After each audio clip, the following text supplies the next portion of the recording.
Hey, hey, what's going on? What's going on? Welcome. If you are catching this on the replay, make sure you hashtag replay so that I know that you were here. And when you hop on, let me know who you are and where you're from so I can shout you out and say hello after the broadcast. So while you're jumping on, I'm going to be sharing this out to a few of my favorite spots. And also, I want you to grab a pen and a notebook because we're really going to be doing some teaching today.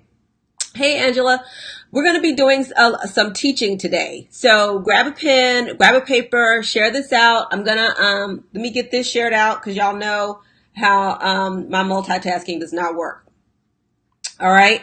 So let me do that. And this was a great question that I got. Hey, Miss Pat, this is a great question that I got.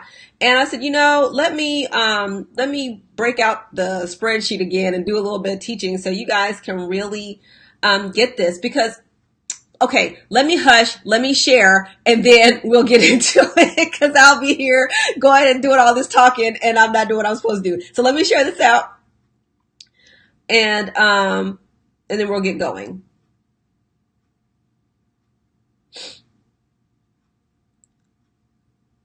Da, da, da, da.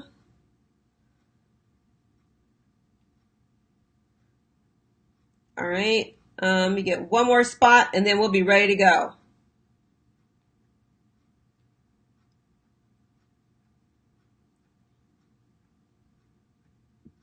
All right, cool. All right, there we go. We have shared. Awesome. Okay, so let's get started with the housekeeping announcements. All right. The next estimated tax payment is due January 15th is the Q4 estimated tax date. All right. The Q3 estimated tax date just passed. If you missed it, you definitely need to reach out. People who are affected by Hurricane Florence have additional time to, have additional time to pay their taxes and file certain taxes and whatnot.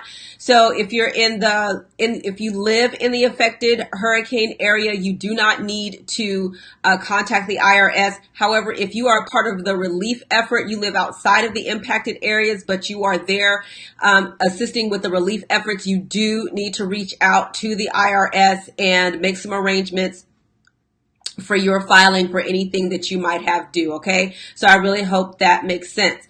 All right. Let us get down with the content for today. Welcome to Home Biz Tax Talk. My name is Lysandra Everett. I am the Home Biz Tax Lady, where I help home business owners win the tax game. Home Biz Tax Talk airs Monday through Friday, 9 o'clock-ish. And when you tune into my show, you're going to hear about topics that are important to the home business community. All right. I got a great question, you guys. And it was really someone trying to understand how W-2 money is taxed versus business income money. And I think this is a great question. I think people really need to, have a working knowledge of this and have the right working knowledge of this and not just some stuff that you heard, street committee stuff, because some stuff I saw is just crazy. Okay.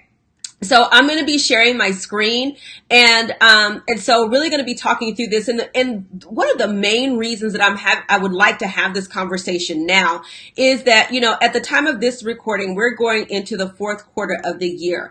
The fourth quarter of the year is when people are spending the most money in the United States. This is also a time when people start to lose jobs. Okay. Fourth quarter can be really interesting times. And, economically, with the way that our landscape is right now, with the new tax law, one of the things that's happening is that, what was expected to happen. Let me back up. What was expected to happen with this tax cuts is that all these corporations were going to get these tax cuts and have all this excess money to which that they were supposed to go and raise salaries and wages and all of that.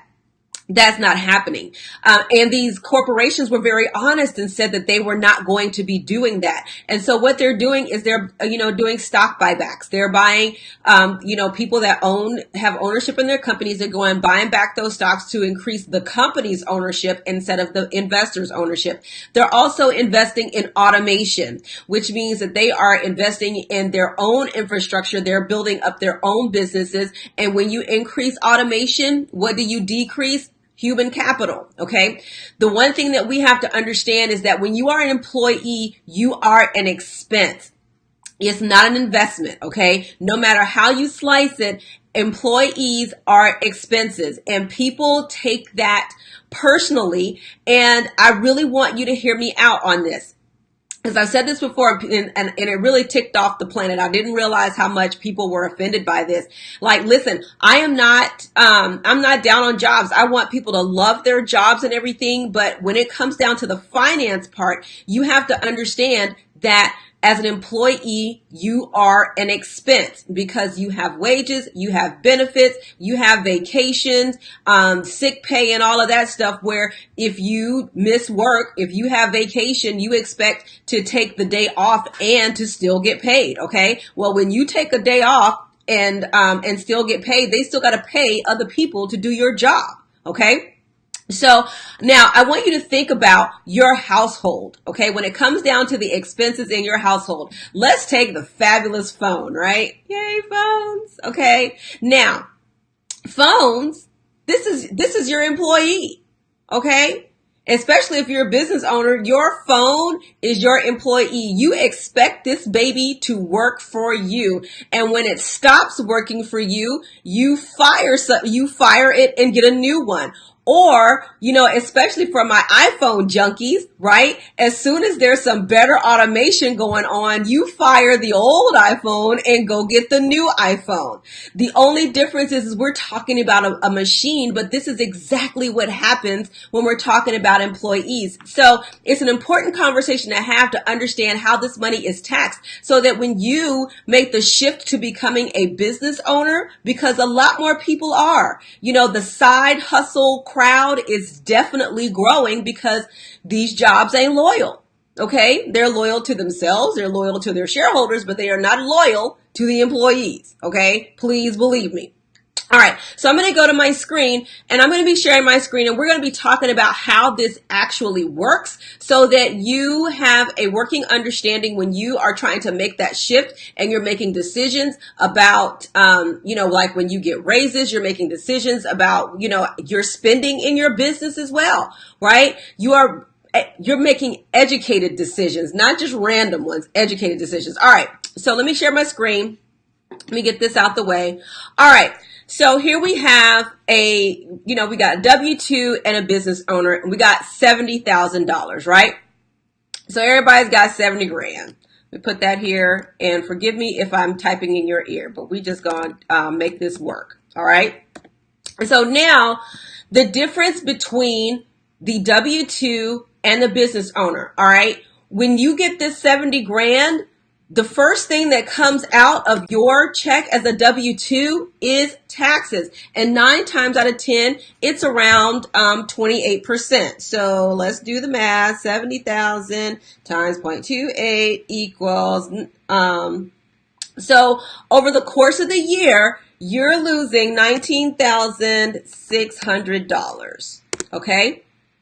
That's 28% of your check. And I know right now somebody's looking at this going, what? Are you kidding me? So let me make sure I did my math right. Yeah, right. So over the year, that's $19,600. So each month it's about $1,600. And the thing about it is that you're so used to it that you really don't do the math on it to see what is leaving your household. When you're looking at something like this, when you're looking and saying, oh my gosh, there's almost $20,000 leaving my house before I even see my money. That's an eye opener. Okay. You got to do the math on that. Okay. And I'm not talking about going and adjusting W-4s and all of that stuff. Just no, I'm not talking about that. We're just talking about how this money works. All right. So now you've got 70,000 minus 19,600. So right now we're working with 50,400, and this guy is still working with $70,000. Okay. So now you see how there's already a big difference, right? And so now you've got to pay your rent, your food, gas, all of your household expenses, health insurance, so you got what? You got to buy stuff for your kids, right? So you got to buy school supplies, paper, clothes, right? You got all of these types of living expenses. But the way this works with a business owner is the W-2 person, you pay the IRS first. The business owner pays the IRS last. So now the expenses are a little different for a business owner because your personal rent, your food, your gas, and all that, that's not necessarily going to be a tax deductible expense for the business owner. But if you've got a business owner, like a home business owner, then a portion of your rent is going to be deductible. A portion of the gas, utilities, utilities, based on, having the, your home office that's exclusively used for business purposes, and it's not your kitchen table, it's not your dining room table, it's not your couch, okay? You have to have an area specifically used for your business in order for you to be able to deduct things like your utilities and all that. You got HOA, you got homeowners insurance, you got mortgage interest, right? There's so much stuff that that we got to pay. Okay, everybody's life is different, but there are some things you gonna have to have a roof. Okay, health insurance. Oh, and open enrollment is coming up in November, I think. Okay, side note. All right, so you've got all of these expenses. So the difference between the W-2 and the business owner is that you pay taxes first. The business owner pays taxes on what's left. Okay. So let's say that, after all of this, you spent, really, because we're living paycheck to paycheck, right? Let's be real. Okay. So that means that this $50,000 is $4,200 a month. That's what this works out to. I'm going to put this down here. $4,200 a month. Okay. $4,200 a month really ain't a lot of money when you're talking about, paying for all of this stuff. It's just not, it really, depending on where the area in the country in which you live, right? Because $70,000 in the South is way more than, worth way more than $70,000 like in the New England area. I mean, I just came from there, and people making $90,000 are living in low income housing. That blew my mind. Okay. So it really just depends on the area in which you live and how far your money goes. Okay. So $4,200 a month is what we're talking about here. So let's say at the end of the year, let's see, that you're spending $30,000, right? So if you're spending $30,000 for the year for all of this stuff, which is really going to be more than that. Let's be real. Okay. Especially if you got some kids, but you're spending, I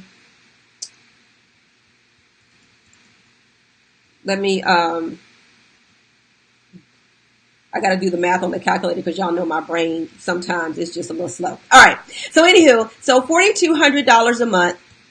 And let's say you manage to save $100 a month, right? Save first, live off the rest. All right. So you're looking to save, you're trying to save $1,200 in a year. Can I tell you $1,200 in a year is not a lot of money? Better than nothing, but, definitely better than nothing. It's not a lot of money. All right. So let's say, for instance, that you're spending $3,000 a month in expenses. All right. So your expenses total $3,000 a month. So we're looking at $36,000. So let's say this business owner's got $36,000 in expenses. All right. So then you take $70,000 minus $36,000. All right, 70,000 minus 36,000. That's $34,000, right? So now, if this person is showing a $34,000 profit, then he's only going to pay taxes on $34,000. The taxes on $34,000, there's self-employment tax, that's $5,200. We're still a far cry from this $20,000 that already left your house, right?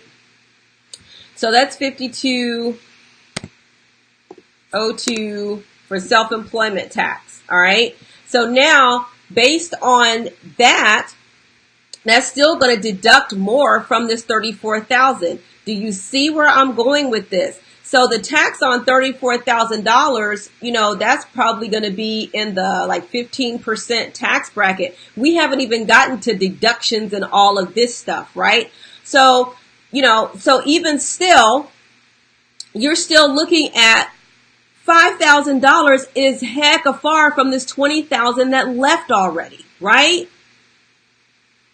So that's the difference. The difference is that that business owners, I don't care what kind you are, whether you're a home business owner, corporation, or whatever, you're paying for your taxes based on what you have left. And home business and business owners, I'm stuck on home business owners. I'm the home biz tax lady. You know what I mean? All right.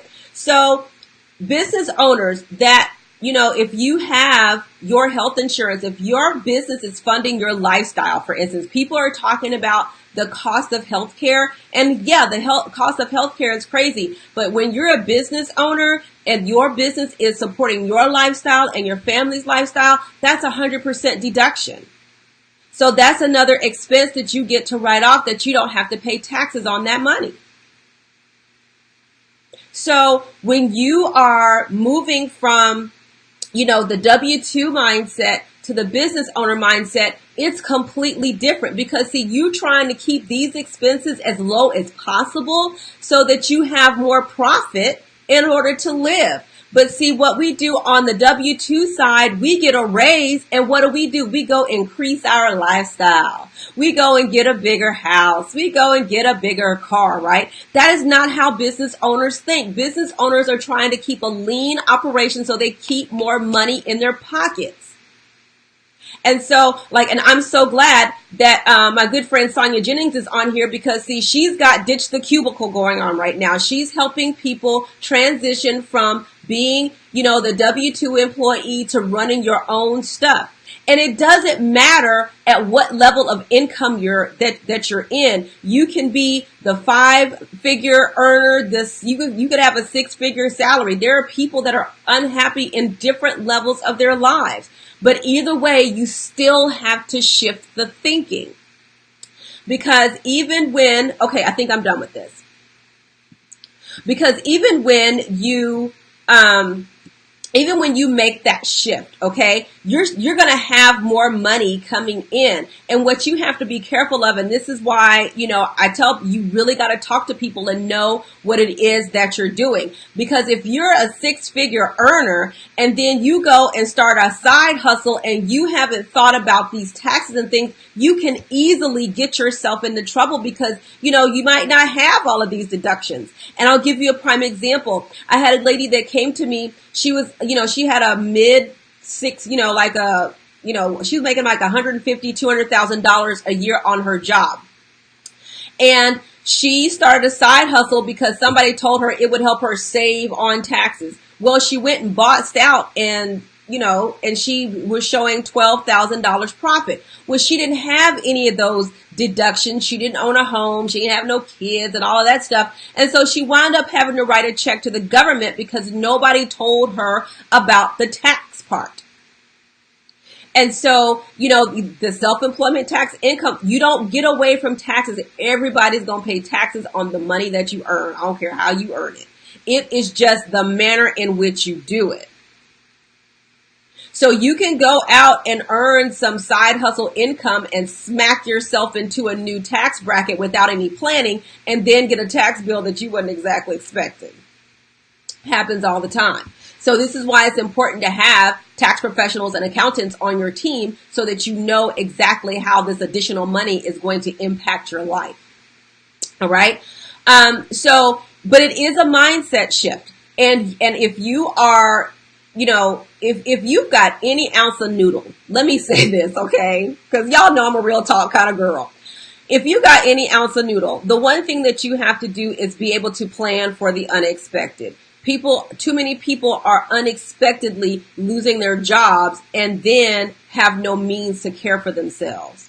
So you absolutely need to be looking into other ways for you to make money. This internet, it provides you so many ways to make money. So I'm going to tell you, if you're an employee looking to make that shift and you're trying to build a side hustle, ditch the cubicle life, okay? And learn how other ways to make money to sustain yourself, because you never know when that side hustle is going to need to be your main hustle that's going to pay your rent and gas and utilities and car notes and all of this stuff. Okay? The only way to take advantage of, tax benefits is to make money. You cannot be broke and get tax benefits.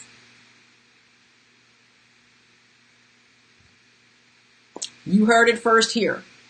So you're going to pay taxes. That is a given. You either pay them first or you pay them last, but you're going to pay. And you might have estimated tax payments as well. But the point is that you see the difference in getting your taxes taken out first versus getting them taken out last. It's a completely different process. Okay, so I really hope this helps you out, and especially, like I said, in the home business industry, this is a conversation that's had, but not had in the way that it should be for people to really understand what they're getting themselves into.